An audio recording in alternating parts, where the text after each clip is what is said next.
Créer une junior association peut paraître compliqué voire effrayant pour certains. À travers ce tutoriel, je vais vous montrer comment créer votre compte junior asso et effectuer une demande d'habilitation. C'est la première étape pour que votre projet voie le jour et vous verrez, ça n'a rien de sorcier.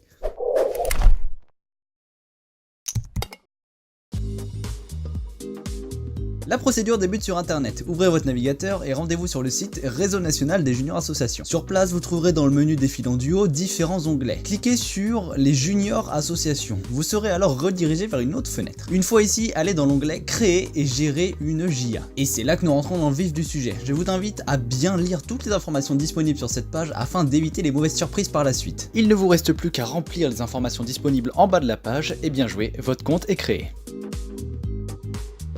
Avoir un compte junior association vous permet de gérer toutes les tâches administratives dont vous devrez vous acquitter. Pour l'instant, votre JA n'existe pas encore réellement. Pour rendre tout cela possible, il faut commencer par faire une demande d'habilitation. Voyons tout cela ensemble. Commencez par vous connecter à votre compte junior association via l'espace adhérent. Cliquez sur demande d'habilitation. À partir d'ici, vous allez avoir une multitude d'informations à renseigner concernant votre projet. Il n'y a rien de bien compliqué, il vous suffit de suivre les étapes en haut de la page tout en complétant les espaces prévus à cet effet. Malgré tout, je vous conseille tout de même de vous faire accompagné par un adulte, au cas où vous tomberiez sur des termes un peu compliqués. Et si vous avez de gros doutes, appelez le relais départemental directement, on se fera un plaisir de répondre à toutes vos questions. Assez d'ordinateur pour le moment, on va maintenant s'attaquer à la phase papier. Il va falloir que vous imprimiez les documents suivants: la charte d'engagement réciproque, la liste des membres signée par chacun des membres, c'est très important, la fiche assurance signée et datée, ainsi qu'un chèque de 15 €. A noter que l'ensemble de ces documents se trouve dans votre espace junior association. Une fois ceci fait, enveloppez le tout et envoyez-le à votre relais départemental. Et c'est d'ailleurs à partir de cette étape que tout s'accélère. Après l'envoi de vos documents, il vous faudra prendre rendez-vous avec ce même relais départemental. Ce dernier vous donnera un premier avis sur votre projet ainsi que sur votre habilitation. Si tout est bon, alors le relais enverra vos documents au réseau national. C'est encore un cran au-dessus. Et à la suite de ça, vous n'aurez plus grand chose à faire. Une commission d'habilitation s'occupera de valider définitivement votre dossier et si l'avis est favorable, vous deviendrez officiellement une junior association. N'oubliez pas que vous pourrez à partir de ce moment-là télécharger votre attestation sur l'espace adhérent.